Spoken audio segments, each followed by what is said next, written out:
dangerous good limitation online transportation. Ya, pokok bahasannya adalah sebagai berikut. Yang pertama nanti kita akan bahas terkait dengan exemption dari ADR atau pembebasan dari ADR itu apa aja. Kemudian pengecualian, exception dari muatan atau kemasan kecil, big paket ya.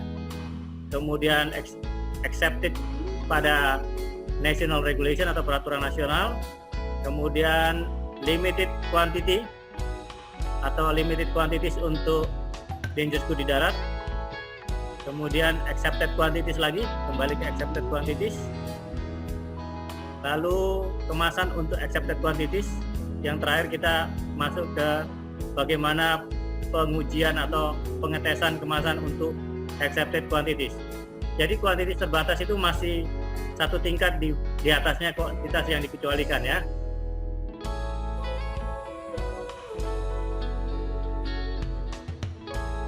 Jadi pembatasan dari pengangkutan barang berbahaya ini diatur baik di ADR maupun di peraturan nasional ya.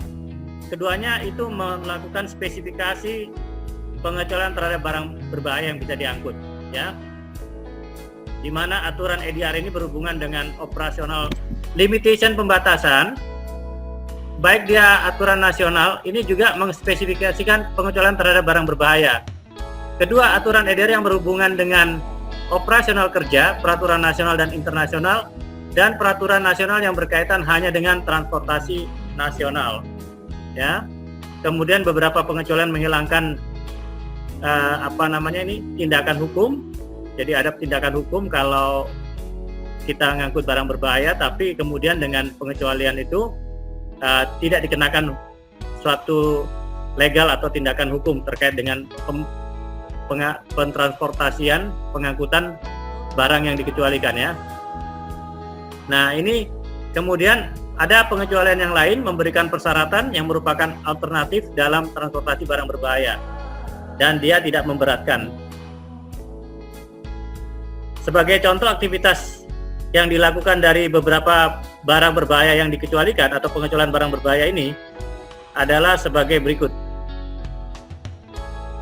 Nah yang pertama, kegiatan berikut merupakan pengecualian ya, yaitu pengangkutan barang berbahaya oleh individu atau perseorangan, di mana nanti individu tersebut akan ditanyakan perihal dikemasnya barang tersebut, apakah dikemas oleh penjualan retail atau penjual retail itu, apakah ditujukan untuk penggunaan pribadi atau keperluan domestik, keperluan rekreasi atau kegiatan olahraga.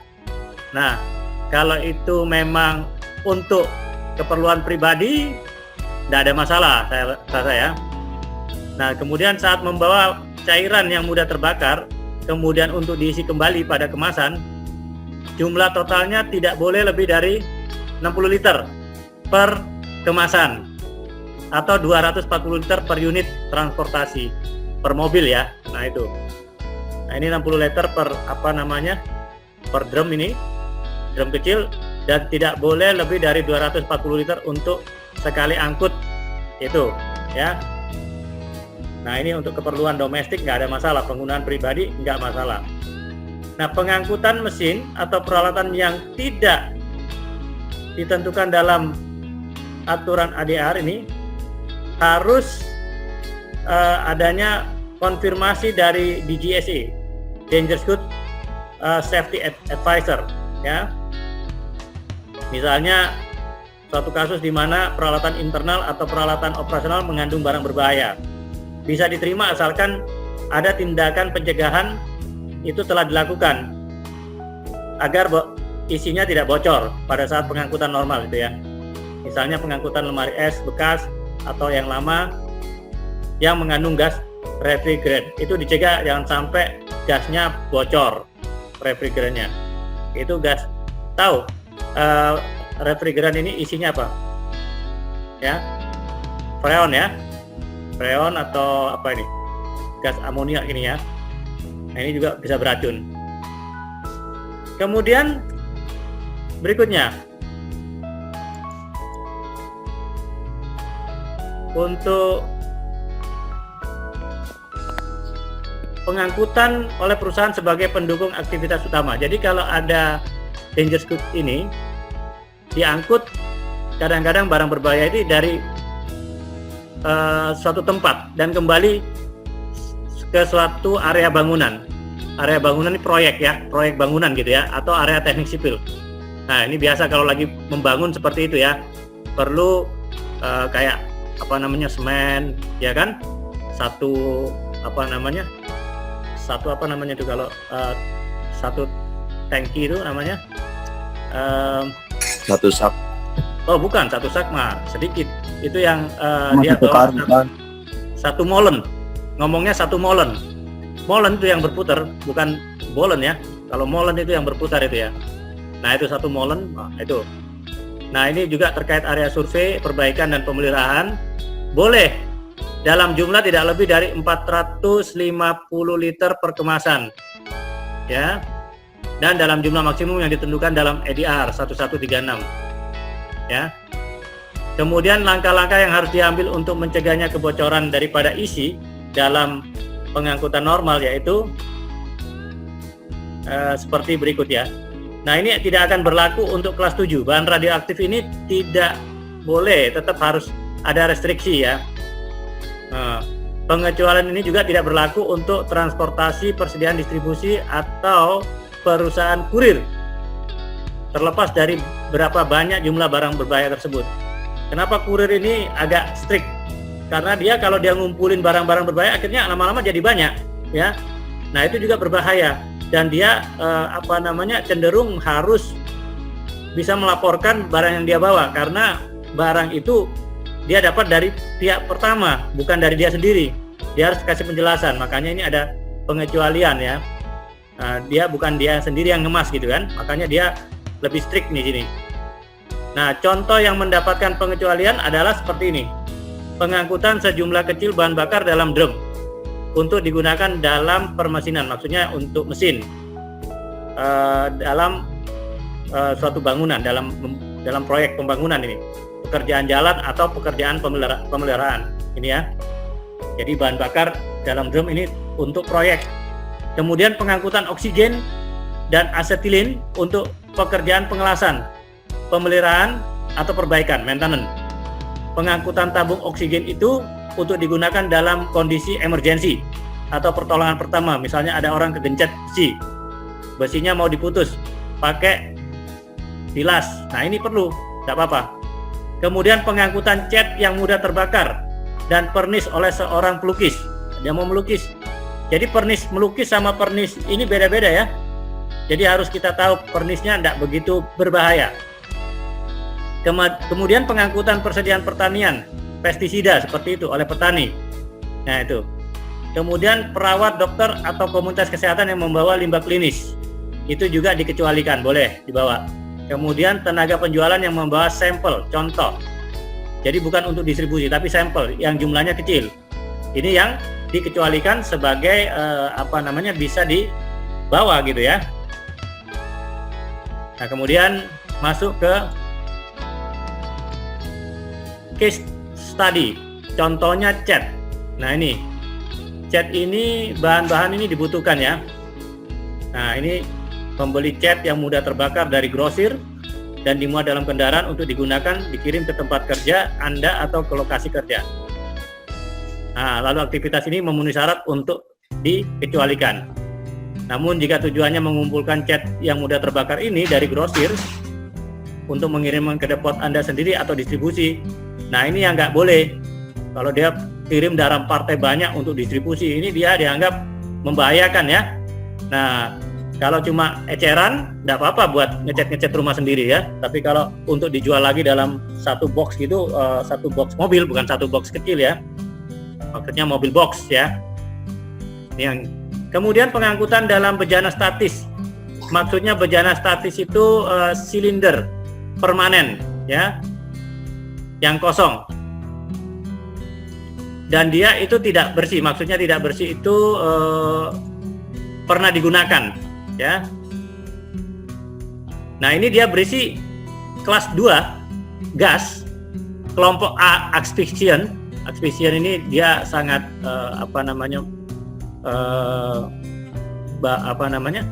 ada mungkin bahaya toksiknya. O oxidizing, ya kelompok O itu oxidizing, kemudian F itu flammable yang mudah terbakar. Kemudian juga berisi kelas 3 cairan yang mudah terbakar atau kelas 9, di mana dia termasuk kelompok pengemasan 2 atau 3. Nanti saya jelaskan 2, 3 itu seperti apa. Itu ada tingkatannya. Pengemasan 2 atau grup 2 itu untuk bahaya yang menengah. Yang 3 ini untuk bahaya yang rendah, ya. Atau pestisida kelas 6.1. Zat beracun yang termasuk dalam kelompok pengemasan 2 atau 3. 2 atau 3 ini termasuk yang sedang sama yang rendah. Nah, semua lubangnya ini kecuali perangkat pelepas tekanannya ini saat dipasang telah tertutup rapat. Jadi syaratnya si tabung itu kan kalau ada tutupnya harus tertutup tabungnya, ya, harus rapat. Jadi jangan sampai ada tekanan yang lepas gitu. Kemudian langkah-langkah diambil untuk mencegah kebocoran isi kemasan dalam kondisi pengangkutan normal. Bagaimana langkah-langkahnya? Seperti berikut, ya. Muatannya itu dirapikan. Jadi si silinder atau tabung itu ditempatkan yang rapi, ya. Kemudian penanganan lain juga waktu dimasukkan itu harus jangan sampai jatuh ke banting gitu. Dan juga jangan sampai dia itu ada ruang, ada renggang. Sehingga kalau ada renggang itu dia bisa tergoncang ke sana kemari, bergeser ke sana kemari selama kondisi pengangkutan normal. Itu jangan sampai. Jadi dikasih seperti dirapatkan pakai Anda pakai penahan, ya, pakai bantalan atau pakai apa, jadi dia tidak tergeser gitu kan. Nah, kemudian pengecualian ini tidak berlaku untuk kapal dengan kontainer yang telah berisi bahan peledak desentisasi. Nah, ini kalau kapal kita ngangkut kontainer dari kapal gitu kan. Nah, kemudian isinya bahan peledak desentisasi. Nah, ini tidak akan berlaku, ya, karena ini akan dilarang oleh ADR kelas berat ini. Kemudian masuk ke pengangkutan gas. Gas yang berada dalam tangki kendaraan yang melakukan operasi transportasi dan ditujukan untuk propulsi atau pengoperasian peralatannya, ini misalnya peralatan pendingin. Jadi ada dalam tangki itu dia perlu pendingin bahan yang dia angkut. Nah, untuk mengoperasikan peralatan pendingin itu ada gasnya, ya, gas pendinginnya gitu, ya. Nah, ini peralatannya ini ada hubungannya dengan bagaimana supaya gas itu tetap dingin gitu, ya. Nah, ini nggak apa-apa. Sebabnya kalau gas itu tidak dingin bahaya, ya, bisa panas kemudian bereaksi. Nah, ini nggak apa-apa nih. Kemudian gas atau gini, ada yang buat hidrolik. Nah, ini juga hidrolik juga menggunakan gas, ya. Ini untuk pengoperasian peralatan. Tapi yang dimaksud di sini peralatan pendingin, ya. Nah, ini juga ada lagi seperti AC gitu kan. AC dalam kendaraan itu. Nah, dia menggunakan gas freon juga, gas untuk AC itu, ya. Kemudian gas yang berada dalam tangki kendaraan berisikan bahan bakar yang berada di antara tangki bensin dan mesin harus ditutup atau aman dari kontak listrik terbuka. Ya, jangan sampai kena ada cipratan listrik, ya. Ini nanti korsletan listrik nanti ini akan mudah terbakar nih. Kemudian gas dari grup A asphyxiant dan O oxidizing menurut ADR 221.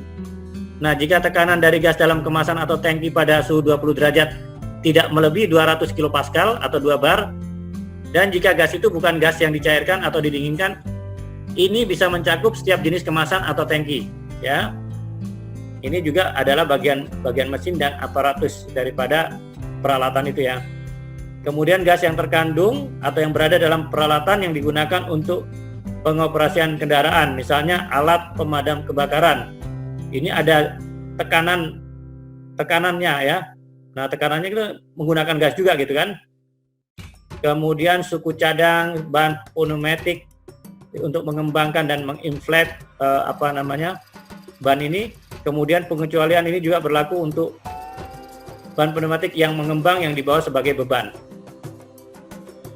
Gas yang terkandung dalam peralatan khusus kendaraan dan diperlukan untuk pengoperasian peralatan khusus ini selama transportasi. Sistem pendingin pemanas tadi udah disebutkan di atas ya. Kemudian serta kemasan cadangan untuk peralatan atau kemasan kosong yang telah digunakan kembali. Jadi dan belum dibersihkan. Ya, yang telah digunakan tapi dia sekarang udah kosong dan belum dibersihkan. Belum dibersihkan maksudnya ini ya. Dan diangkut dalam transportasi yang sama unitnya. Unitnya sama ini maksudnya, bukan dalam transportasi dengan unit yang sama. Jadi diangkut dalam satu truk yang sama gitu maksudnya ya. Kemudian gas yang terkandung dalam bahan makanan kecuali aerosol UN 1950 termasuk minuman berkarbonasi. Kemudian gas yang terkandung dalam bola itu maksudnya berada dalam bola, diisi ke dalam bola, ini maksudnya untuk olahraga, bola sepak ya. Kemudian gas yang terkandung dalam bola lampu, asalkan itu dikemas dengan baik sehingga efek proyektil pada saat dia pecah bolam ini akan tetap berada dalam paket. Jadi maksudnya tidak akan pecahannya itu juga tidak akan keluar kemana-mana kalau dikemas dengan baik ya. Itu ya, ini terkait dengan pengangkutan gas. Kemudian berikutnya pengangkutan bahan bakar cair. Bahan bakar yang berada dalam tangki kendaraan yang melakukan operasi transportasi dan ditujukan untuk propulsi. Ya, bahan bakar tersebut dibawa dalam tangki bahan bakar permanen. Ya memang dia udah di situ, tangki bahan bakarnya nggak bisa dipindah-pindahin. Yang terhubung langsung ke mesin kendaraan dan atau peralatan bantu, dan juga ini telah mematuhi ketentuan hukum terkait atau di bawah dalam wadah bahan bakar portable atau kemasan bahan bakar portable seperti jerrycan ya. Total kapasitas tangki tetap tidak boleh melebihi 1,5 ton atau 1.500 liter per unit transportasinya. Jadi per truk tidak boleh lebih dari 1.500 liter. Makanya Anda lihat kan tangki minyak tanah mobil, truk minyak tanah itu bahan bakar juga BBM itu kan 1.500 literan ya. Nah, dan kapasitas tangki yang dipasang ke trailer tidak boleh melebihi 500 liter ya. Maksimal ini 60 liter per unit dapat dibawa masuk oleh kontainer bahan bakar ini yang pakai jerrycan tadi ya. Untuk portable ya, 60 liter ini per jerrycan. Kalau ini yang tangki yang mobil ini ya. Jadi batasan ini tidak berlaku untuk kendaraan yang dioperasikan oleh layanan darurat. Jadi kalau untuk layanan darurat, untuk kebutuhan darurat ya, itu aturan ini nggak berlaku ya. Kemudian bahan bakar yang berada dalam tangki kendaraan atau alat angkut lainnya seperti perahu, misalnya ini mau dibawa ke perahu dari darat ke perahu, itu dibawa sebagai muatan dan barang itu diperuntukkan untuk proporsi mesin atau pengoperasian peralatan mereka. Jadi kadang-kadang kan perahu itu perahu motor gitu kan. Nah, maka bahan bakar masuk mesin ini atau peralatan dan tangki bahan bakar ini harus ditutup, tetap harus ditutup ya. Dan tangki bahan bakar harus ditutup selama pengangkutan kecuali jika dirasa penting bagi peralatan untuk tetap beroperasi.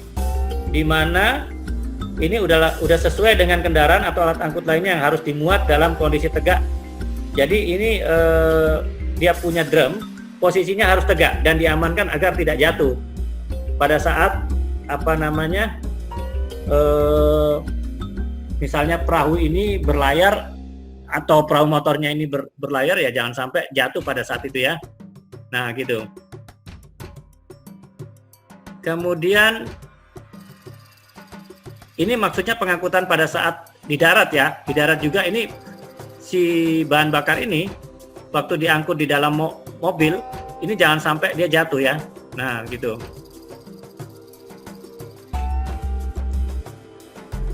Berikutnya pengecualian muatan atau kemasan kecil, paket. Ya kita ngomong paket ini. Anda pakai kurir, biasanya ada Shopee gitu kan. Nah, pengecualian bahan kecil ini mungkin Anda membawa ke jumlah barang berbahaya tertentu ya. Jadi seperti persyaratan minimal yang dikenakan misalnya begini. kita memerlukan bantuan verifikasi dari DGSE. Jadi kalau di luar daripada pengecualian ini harus kita mendapatkan bantuan dari DGSE ya. Nah, di tabel 2 ini nanti ada tabel 2 itu kita akan lihat batas-batas muatan kecil atau accepted quantity itu. Jika jumlah barang berbahaya dibawa pada unit transportasi tidak melebihi nilai yang ditunjukkan pada kolom 3, nanti di kolom 3 maksudnya di tabel 2 itu, nah pengecualiannya akan berlaku ya. Misalnya kelas 2 aerosol grup F flammable ini yang mudah terbakar dapat dibawa pengecualian ya dalam jumlah hingga 333 liter ya. Nah, jadi bisa mendapatkan pengecualian dalam jumlah hingga 333 liter. Nanti kita lihat di tabel yang ketiga, membawa barang dari kategori transportasi yang berbeda dalam transportasi yang unitnya sama. Ini pengecualian ini berlaku jika jumlah barang tidak melebihi 1000 unit. Namun setiap kategori juga harus dikalikan dengan sesuai faktor pengalinya. Kita lihat nanti di tabel ya. Satu lagi. Nah, ini tabelnya nih. Nah, ini pengalinya nih. Kategori 1 pengalinya 50, kategori 1 bintang 20, 2 kategorinya ini nanti pengalinya 3, kategori 3 itu 1. Nah, nanti apa kategori 1, 2, 3 itu ada di buku EDR, nanti kita lihat ya. Kemudian untuk contoh praktis UN yang 0081, 82, 84 dan UN yang temennya ini ya, ini dapat dibawa dengan pengecualian ya, tanpa penerapan ketentuan berikut. Jadi ini ketentuan berikut ini jadi ketentuan keamanan ya, harus dikasih plakat dan penandaan ya. Sementara yang UN ini nggak perlu nih, yang di atas ini nggak perlu plakat, nggak perlu marking, tidak perlu plat orange. Plat orange itu seperti yang dicontohnya, ada mix load nih. Nah, plat orange itu menunjukkan bahwa dia ngangkut barang berbahaya. Kemudian tidak perlu adanya perintah tertulis atau instruksi tertulis, tidak perlu sertifikasi kendaraan ya. Kemudian sertifikasi pelatihan pengemudi ini tidak diperlukan kalau dia barangnya ini kecil-kecil ya. Nah, selain itu di bawah pengecualian ini ada ketentuan berikut, dikurangi dengan atau bisa dibatasi dengan ini. Ketentuan pengepakannya juga ada apa namanya? Ada ketentuan pembatasan di tempat umum seperti apa, persyaratan untuk kru kendaraan seperti apa, peralatannya, operasionalnya seperti apa, dan dokumentasinya seperti apa. Ini juga apa namanya? Mungkin tidak diperlukan dokumentasi kalau barangnya itu kecil ya atau sedikit.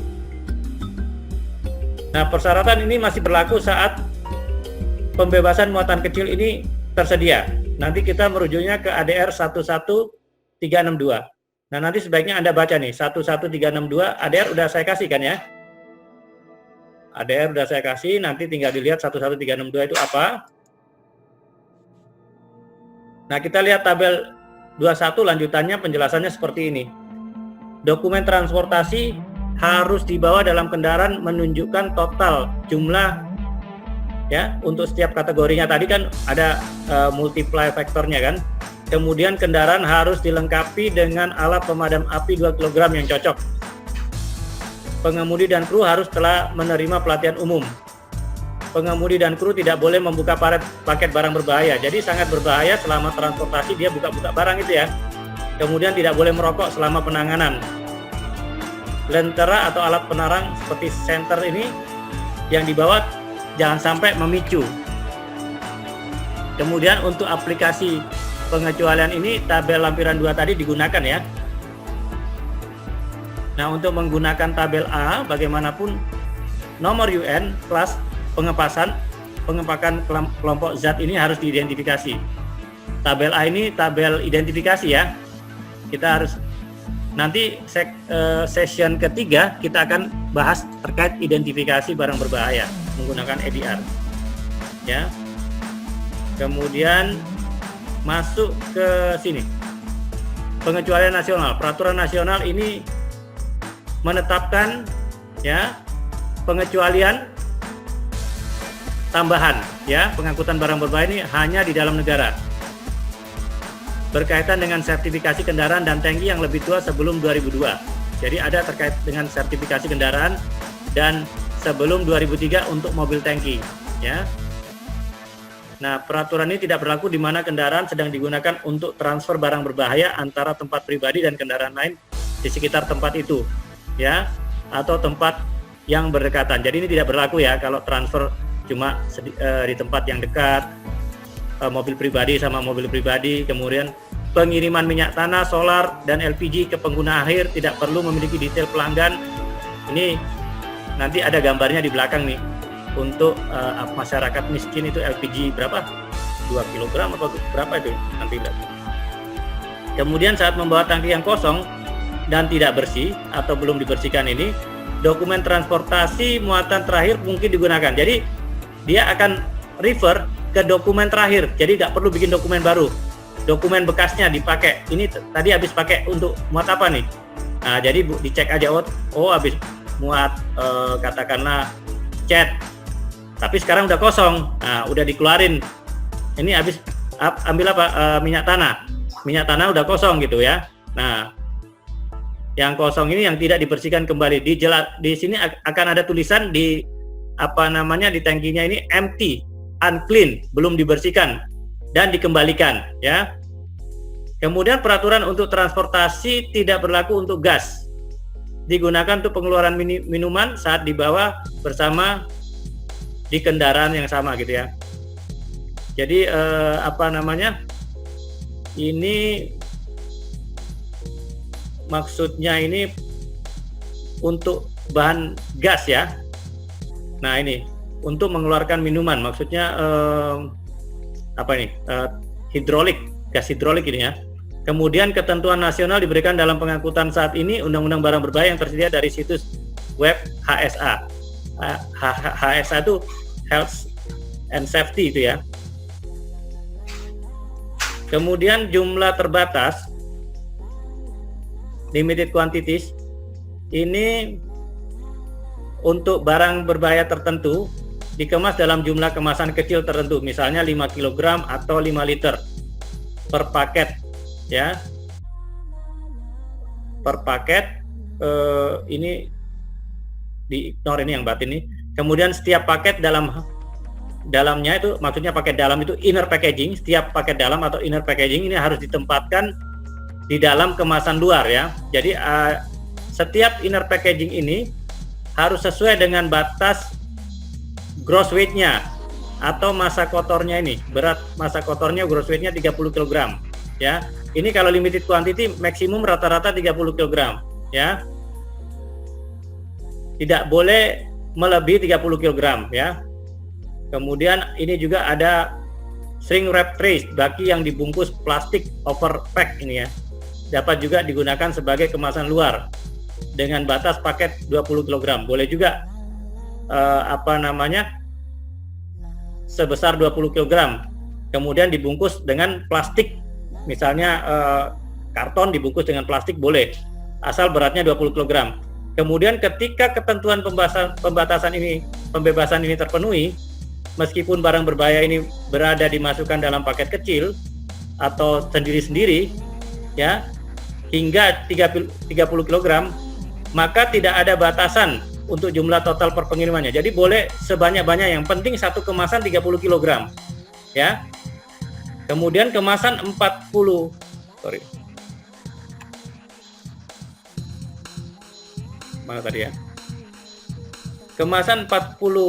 feet penuh.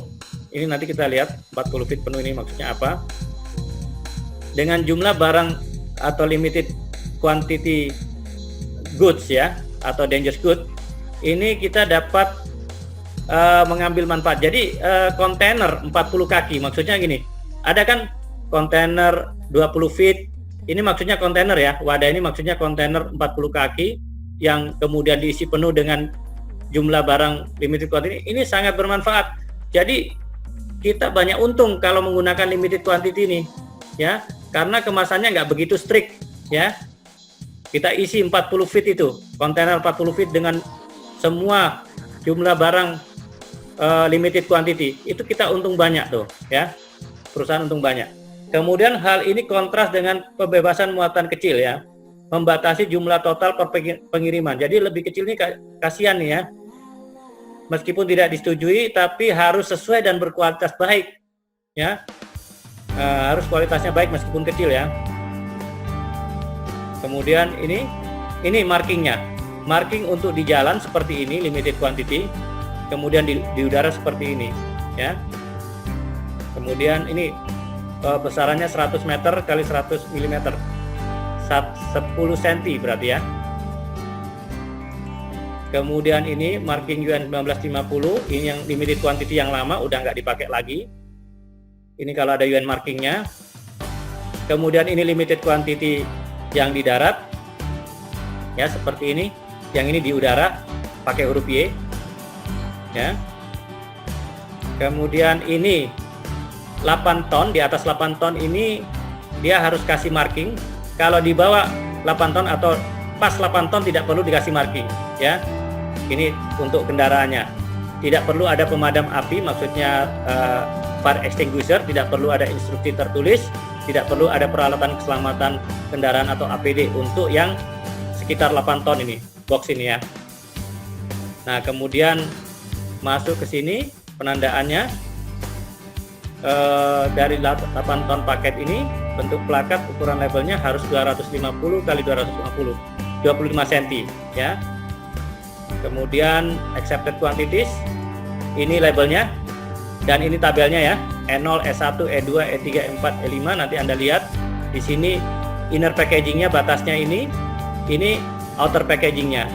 Jadi kalau misalnya di sini nih E3, kalau innernya per inner 30 kilo, 30 kilo apa 30 gram ini ya, 30 kilo ya, 30 bisa jadi 30 gram ini, belum ketahuan satuannya. Ini in gram ya, 30 gram. Ini 300 atau 300 gram ya, 300 gram. Maka berapa banyak inner packaging yang bisa masuk? Nah, ini sebesar 30 ya. 30 berarti 10. 10 kali 30, 300. 300 bagi 30, 10. Jadi cuma bisa masuk 10 ya. Nah, ini labelnya, accepted quantity. Ada primary class-nya untuk yang bintang 1, bintang 2 untuk nama pengirimnya. Nah, ini kemasan untuk accepted quantity syaratnya seperti ini ya. Ini contohnya. Kemudian ini tes kemasannya, dites jatuhan sama tes kekuatan seperti ini. Nah, ini sudah. Ini yang saya tadi bilang 3 kg untuk subsidi untuk masyarakat miskin. Ya. Nah, nanti selanjutnya Anda bisa lihat di presentasi